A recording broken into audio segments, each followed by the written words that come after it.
Stock market investment வரும்போது நம்மளோட முதல் எதிரி யார் தெரியுமா? நாம தான். நம்ம எமோஷன்ஸ் நம்மளை ரேஷ்னலாக யோசிக்க விடாமல் தப்பான நேரத்தில் தப்பான முடிவை எடுக்க வைக்கும்.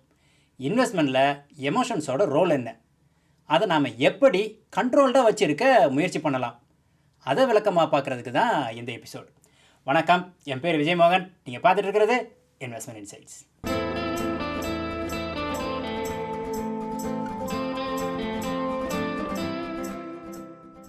ஸ்டாக் மார்க்கெட்டில் இன்வெஸ்ட் பண்ணும்போது ஓவர் டைமில் நம்ம எமோஷன்ஸ் பயங்கரமான ஒரு ரோலர் கோஸ்டர் ரயிலில் போகும். ஒவ்வொரு ஃபேஸ்லேயும் நம்ம எமோஷன்ஸ் எப்படி இருக்கும் அப்படிங்கிறத ஒரு கற்பனை கதை மூலமாக பார்க்கலாம். எக்கனாமி அப்போ தான் ரிசெஷனை விட்டு கொஞ்சம் கொஞ்சமாக வெளியே வந்துட்டு இருக்கோம். நமக்கு என்னடான்னா குழப்பம். ஒர்ஸ்ட்டை கடந்துட்டோமா இல்லை இனிமே தான் வரப்போகுதா அப்படின்னு ஒரு குழப்பத்திலேயே மார்க்கெட்டில் இன்வெஸ்ட் பண்ணலாமா வேணாமா அப்படின்னு மதில் மேலே இருக்கிற பூனை மாதிரி யோசிச்சுட்டே இருப்போம். மார்க்கெட்டை பார்த்தா மேலே போயிட்டே இருக்கும். சரி, இதை கொஞ்சம் க்ளோஸாக வாட்ச் பண்ணுவோம், இந்த ரிசெஷனை விட்டு வெளியில் வந்துட்டோம் அப்படின்னு டேட்டா கன்ஃபார்ம் பண்ணட்டும், அப்புறம் வாங்குவோம் அப்படின்னு வெயிட் பண்ணிகிட்டே இருப்போம். ஆனால் மார்க்கெட் ஃபார்வர்ட் லுக்கிங். எக்கனாமிக் டேட்டாக்கெல்லாம் வெயிட் பண்ணிகிட்டு இருக்காது.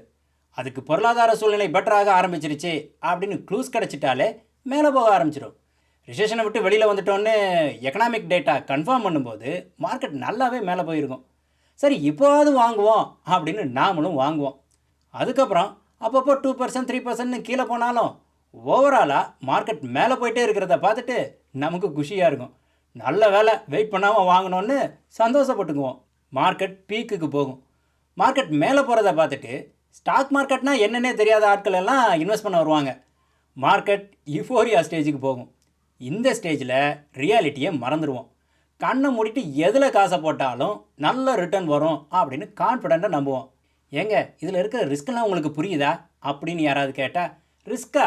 அதெல்லாம் நாங்கள் ரஸ்க் மாதிரி சாப்பிடுவோம் ஐயா அப்படின்னு போல்டாக சொல்லுவோம். 10 வருஷத்துக்கு ஒரு தடவை மார்க்கெட் 30% கீழே போகலாம். 25 வருஷத்துக்கு ஒரு தடவை 50% வரை கீழே போகலாம். அதெல்லாம் நீங்கள் ஹேண்டில் பண்ணிடுவீங்களா அப்படின்னு கேட்டால், அதெல்லாம் ஜுஜிபியா அப்படின்னு சொல்லுவோம். டக்குன்னு மார்க்கெட் 5% கீழே போகும். சரியான டிப், இது அளவோ வாங்க வேண்டிய நேரம் அப்படின்னு சொல்லிவிட்டு கையில் இருக்கிற கேஷை வச்சு கொஞ்சம் வாங்குவோம். இன்னொரு 5% கீழே போகும். ஆஹா, என்ன ஒரு ஆப்பர்ச்சுனிட்டி அப்படின்னு சொல்லிட்டு இன்னும் வாங்குவோம். இன்னொரு 5% மார்க்கெட் கீழே போகும். என்னடா நடக்குது இங்கே அப்படின்னு அப்போ தான் நமக்கு ஒரு பயம் வரும். இதுக்கு மேலே கீழே போகிறதுக்கு சான்ஸே இல்லை அப்படின்னு ஒரு நப்பாசையில் இருப்போம். அப்போ என்ன நடக்கும்? இன்னொரு 5% மார்க்கெட் கீழே போகும். இந்த ஃபெடரல் ரிசர்வ் என்ன பண்ணுறாங்க, இந்த கவர்மெண்ட் என்ன பண்ணுது அப்படின்னு இருக்கிற எல்லோரையும் குறை சொல்லிவிட்டு தூங்க முடியாமல் புலம்பிகிட்டு இருப்போம். அடுத்து மார்க்கெட் இன்னொரு 5% கீழே போகும். நாம் ஏற்கனவே பீதியில் இருப்போம். போதா குறைக்கு யூடியூப் எக்ஸ்பர்ட்ஸ் எல்லாம் வந்து இட்லி தோசை வாங்குற காசை மட்டும் மார்க்கெட்டில் வச்சுருங்க, எல்லாத்தையும் விற்றுட்டு வெளியில் ஓடி வந்துருங்க அப்படின்னு எரிகிற நெருப்பில் எண்ணெயை ஊற்றி விடுவாங்க. போதும்டா சாமி, இதுக்கு மேலே தாங்காதரா, இந்த நாடும் அழிய போகுது, உலகமும் நாசமாக போகுது அப்படின்னு சொல்லிட்டு எல்லாத்தையும் விற்றுட்டு மார்க்கெட்டை விட்டு வெளில வந்துடுவோம். மார்க்கெட் 50% வரை கீழே போனால் கூட அதெல்லாம் எங்களுக்கு ஜுஜிபியா அப்படின்னு நம்ம டயலாக் விட்டதெல்லாம் காற்றோடு போயிருக்கும். மார்க்கெட் இன்னும் 5% கீழே போகும். நல்ல வேலை விற்றோம்டா அப்படின்னு சந்தோஷப்பட்டுக்கும். மொத்தத்தில் மார்க்கெட் 30% பீக்கில் இருந்து கீழே வந்துருக்கும். இப்போ நம்ம கையில் காசை வச்சுட்டு இன்னும் மார்க்கெட் கீழே போகும், அப்போ திரும்ப மார்க்கெட்டுக்கு உள்ளே போகலாம் அப்படின்னு வெயிட் பண்ணிகிட்டு இருப்போம். இப்போ மார்க்கெட் மேலே போக ஆரம்பிக்கும். இது வெறும் டெட் கேட் பவுன்ஸு அப்படின்னு சொல்லிட்டு வெயிட் பண்ணிகிட்டு இருப்போம். சொன்ன மாதிரியே மார்க்கெட் மறுபடியும் கீழே போகும். நான் சொல்லலை அப்படின்னு நம்ம அறிவை மெச்சிப்போம். அப்புறம் பார்த்தா மார்க்கெட் மறுபடியும் மேலே ஏற ஆரம்பிக்கும். வேற என்ன, இது இன்னொரு டெட் கேட் பவுன்ஸு அப்படின்னு சொல்லிட்டு அசால்ட்டாக இருப்போம். பார்த்தா மார்க்கெட் மேலே போயிட்டே இருக்கும். என்னையா நடக்குதுங்க? எம்ப்ளாய்மெண்ட் நம்பர்ஸை பார்த்தா இன்னும் பெட்டரான மாதிரி தெரியல, இண்டஸ்ட்ரியல் அவுட்புட் பார்த்தாலும் பெட்டர் ஆகிற மாதிரி தெரியல, மார்க்கெட் மட்டும் எப்படி மேலே போகுது? இது இர்ரேஷனல் மார்க்கெட், யூஃபோரியா, இதெல்லாம் நல்லதில் முடியாது அப்படின்னு டெய்லி குறை சொல்லிகிட்டே இருப்போம்.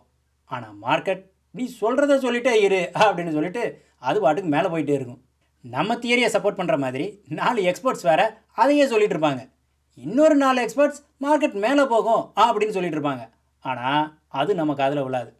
நாம் என்ன கேட்கணும்னு நினைக்கிறோமோ அதை மட்டும்தான் கேட்போம். மற்றதெல்லாம் நமக்கு நாய்ஸ்.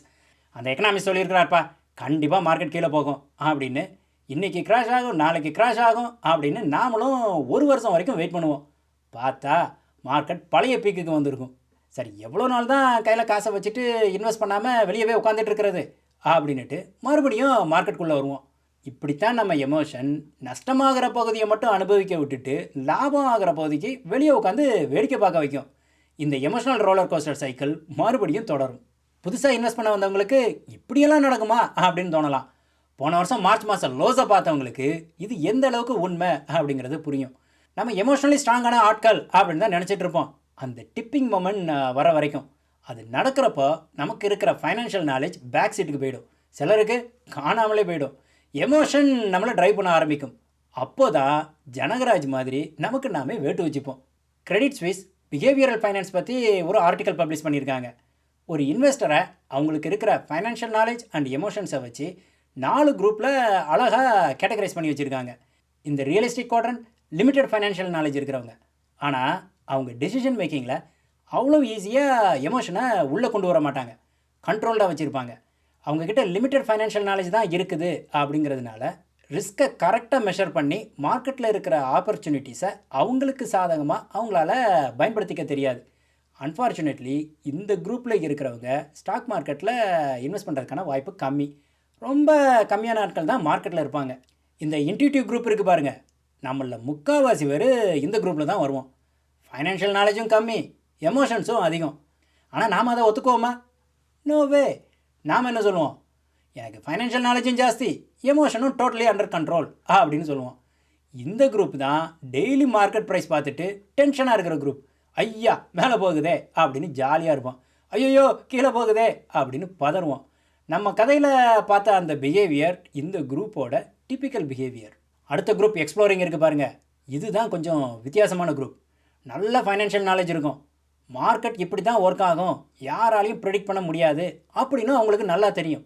ஆனாலும் அவங்களால எமோஷனை கண்ட்ரோல் பண்ண முடியாது. அவங்க போர்ட்ஃபோலியோ கீழே போகிறத அவங்களால தாங்கிக்க முடியாது. அதை அவாய்ட் பண்ணுறதுக்கு முயற்சி பண்ணுவாங்க. ஹைப்பர் இன்ஃப்ளேஷன் வருது, கிராஷ் வரப்போகுது அப்படின்னு ஒரு கான்ஸ்டன்ட் பயத்திலேயே இருப்பாங்க. பயம்னு சொல்கிறத விட இருக்கிற ஆப்பர்ச்சுனிட்டிஸில் ஃபோக்கஸ் பண்ணாமல் ரிஸ்கில் அதிகமாக ஃபோக்கஸ் பண்ணுவாங்க. அப்போ என்ன நடக்கும்? மார்க்கெட்டில் ஃபுல்லாக இன்வெஸ்ட் பண்ணி இல்லாமல் சைட்லைன்லேயே இருப்பாங்க. அல்லது அவ்வளோ ஃபைனான்ஷியல் நாலேஜ் இருந்தாலும் ஸ்டாக் மார்க்கெட்டில் இருக்கிற வொலட்டிலிட்டியை ஹேண்டில் பண்ண முடியாமல் கம்மியான எக்ஸ்போஷர் வச்சுருப்பாங்க. இதுக்கு அடுத்த குரூப் இருக்குது பாருங்கள், ஸ்ட்ராட்டஜிக். அந்த குரூப்பில் தான் நம்ம ஐடியலாக இருக்கணும். போதுமான ஃபைனான்ஷியல் நாலேஜும் இருக்கணும், எமோஷனையும் செக்கில் வச்சுருக்க தெரியணும்.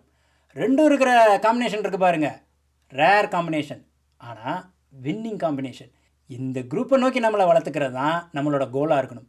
ஃபைனான்ஷியல் நாலேஜை நம்ம ஈஸியாக டெவலப் பண்ணிக்கலாம், ஆனால் கண்ட்ரோலிங் எமோஷன்ஸ் அது அவ்வளோ ஈஸி இல்லை.